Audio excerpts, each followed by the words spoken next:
Okay, join me today to talk all things health, wellness and success. He's a very talented man indeed, none other than Brendan O'Neill, Socceroos, Sydney FC superstar. How are you, mate? Very well, mate. How are you? Good superstar, I'll mate. take that. I'll take that when I can. Let's be honest, you know, anybody that reaches the heights that you have is very special. What do you think the key to success is? Well, first and foremost, I think a growth mindset is huge. Yep. I think in the landscape of professional sport or even just in life, to be able to constantly want to improve, constantly think, what can I get better? And then once you get better at that, all right, you tick that box. How can you get better at something else? And that's something how I try to live my life.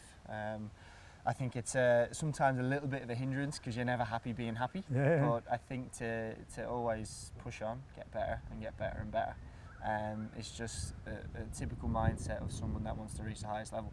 Obviously, in that, you want to be happy doing that. You can't live your life without a growth mindset and not be happy.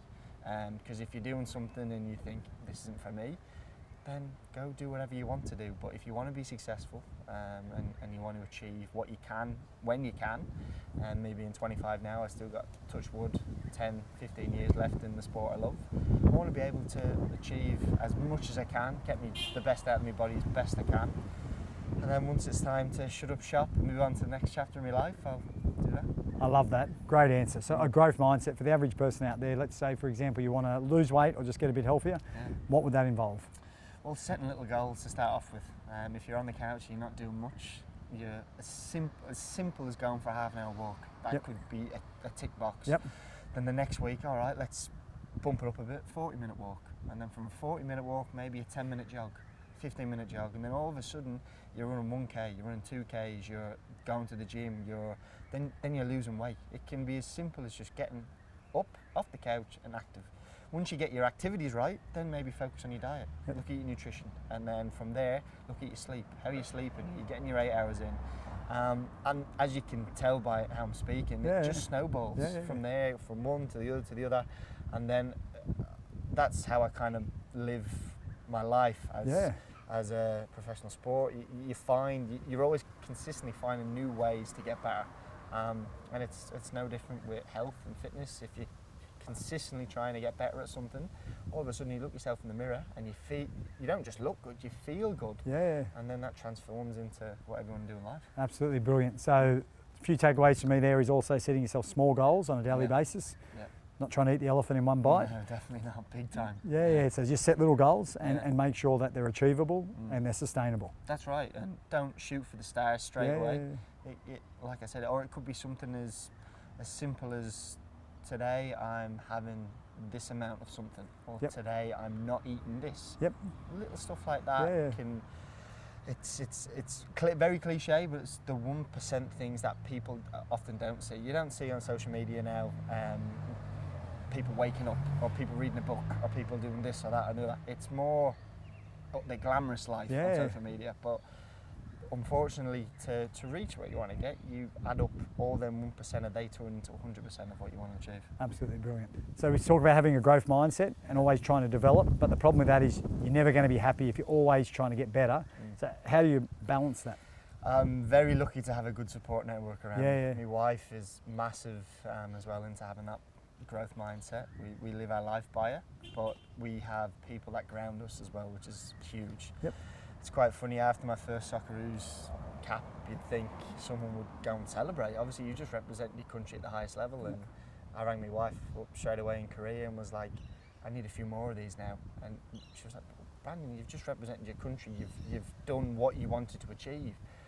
I was like, yeah, but I want more. Like, when's the next game? When can I get prepared for that? And that's what I'm currently doing, trying to get myself in the best nick possible to go back and represent my country. But when you speak to your mum and dad, when you speak to cousins, when you speak to friends and stuff that aren't in your, I guess, sporting bubble, like professional bubble, they kind of flip things on its head.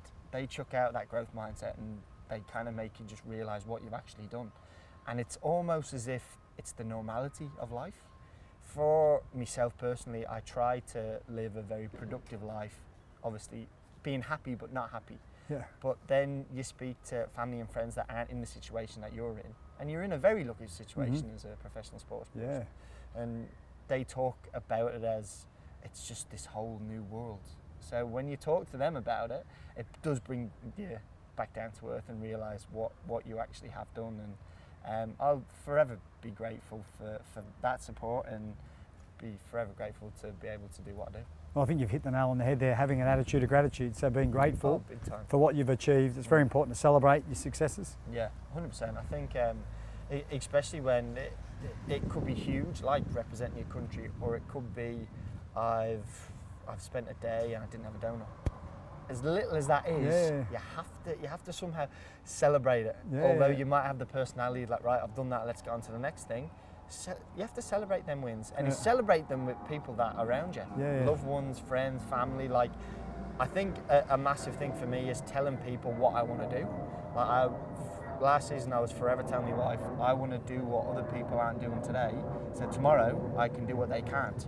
And all of a sudden I was just living my life through this, and then the Socceroos, something that I never thought would happen, started to become a possibility, a reality, and then it happened, and it was awesome because I told people about it and they got to share it, what I was sharing. So I think if you speak about what you want to do, people then can come on the ride with you.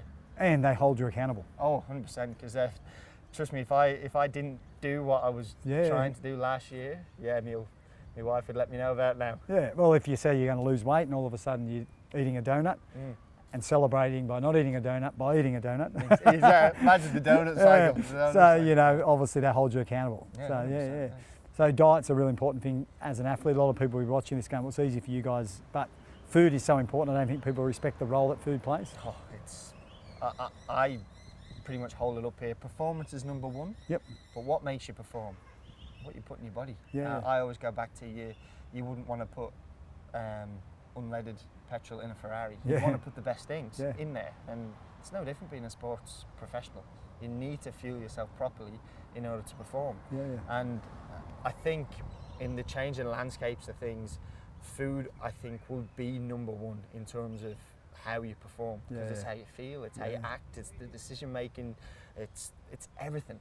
And I've been very lucky to adopt a good mindset in terms of my nutrition. I have my scales, I bring it everywhere I go, I weigh my food out, and lads at the club think I'm mental, but it's something that makes me tick. I know my weight that I want to play at, I know my body fat percentage that makes me perform to the best of my ability. And I never understood that straight away. I didn't wake up one morning and go, I need my scales, this is the weight. It's just trial and error. It's trial and error, like playing at a different weight, playing at a different body fat percent, eating different foods.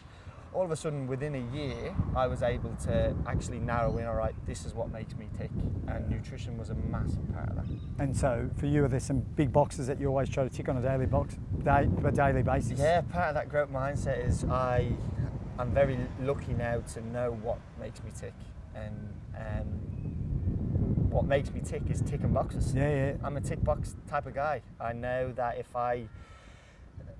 leading into a game, say it's on a Saturday, from Monday to that Saturday, I've got everything in my power to control what I can control. Yeah, great. If I go into that game on Saturday and things haven't been done the way I want them, then after that game, win, lose or draw, I second guess myself. Could I have been better? Could I have done this properly? Could I have done that properly? From a Monday to a Saturday, if I tick all them boxes and do everything that I control, I don't mind, Adam, if we go out there and get beat 5-0. Because I can look myself in the mirror and go, I've done everything possible I can do in that week leading up to that game to get the best possible outcome. In that moment, we weren't good enough, or I wasn't good enough.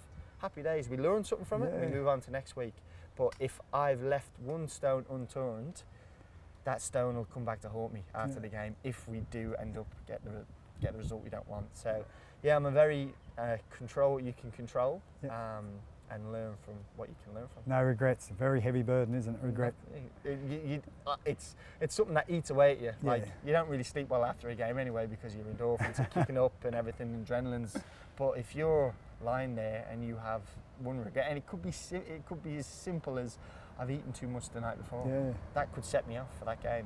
And like I said, that's why the lads at down at the club think I'm mad. But I always say the mad ones are normally the ones that have success in their life. 100%. You want extraordinary results? Find unordinary people.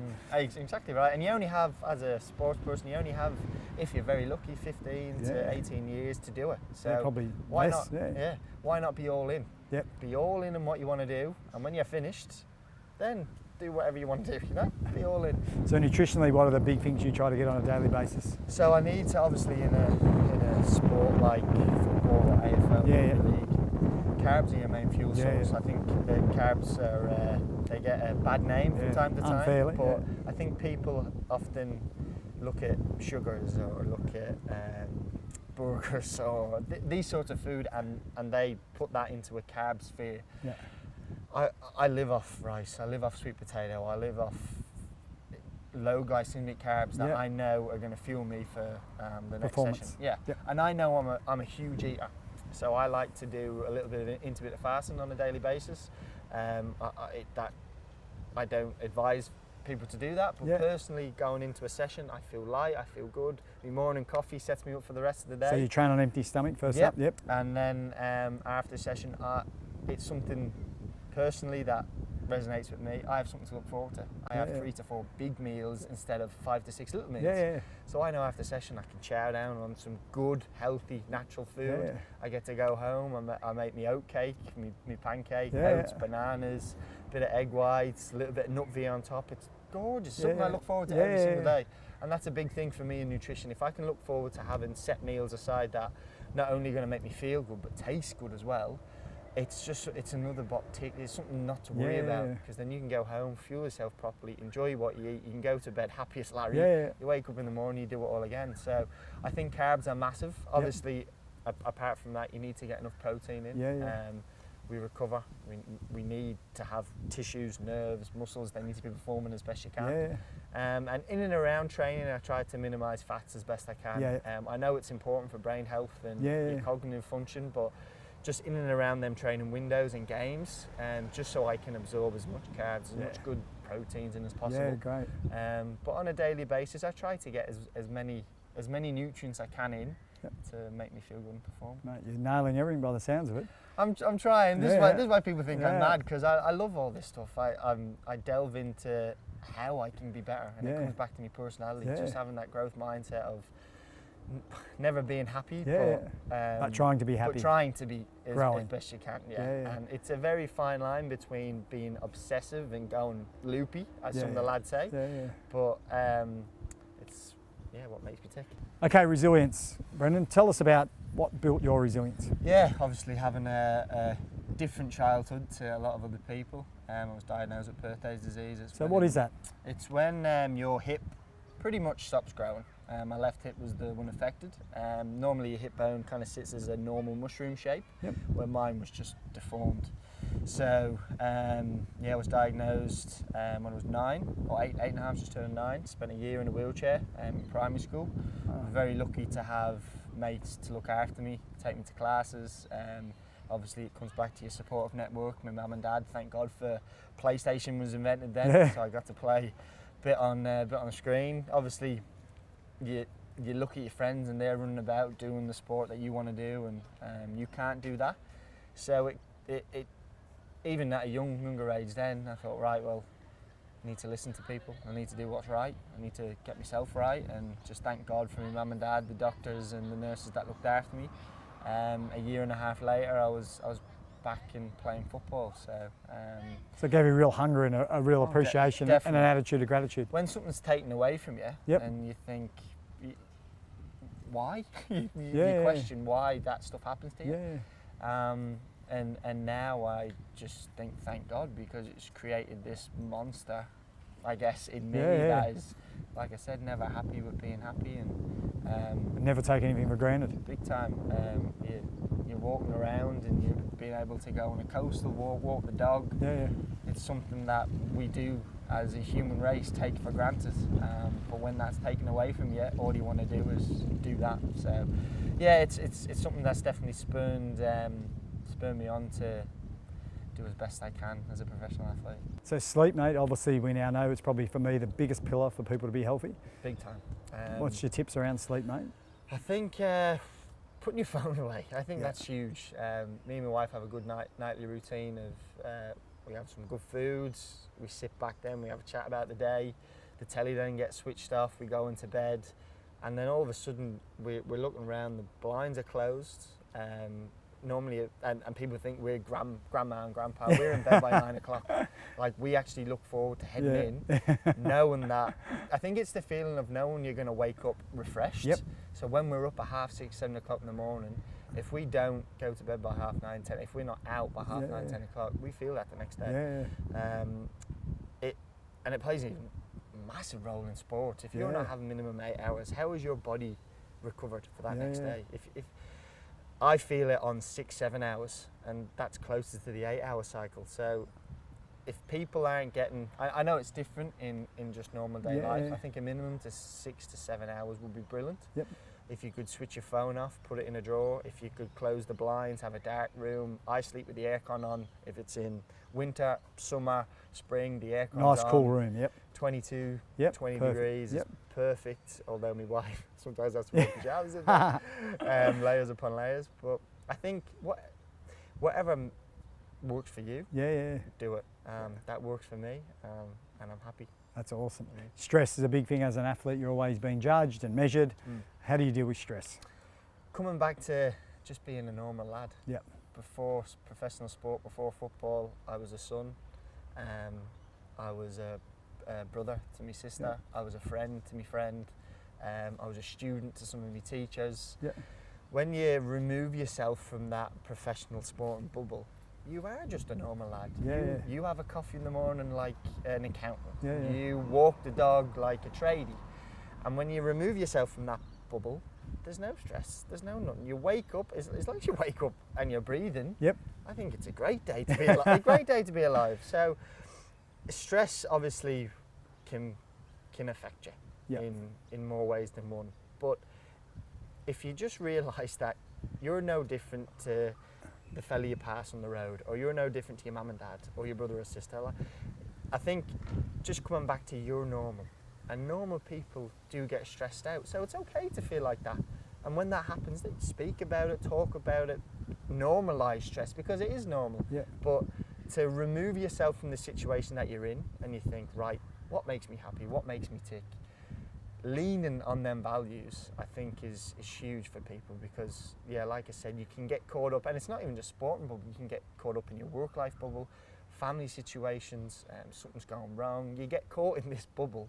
Or I like to pop that bubble, take a step back and just think, what would a normal person that is happy do? And just do that. Well, mate, absolute pleasure. Congratulations and good luck with the season ahead. Thank you. Thank you. Cheers, mate. That was brilliant. Awesome. No, that was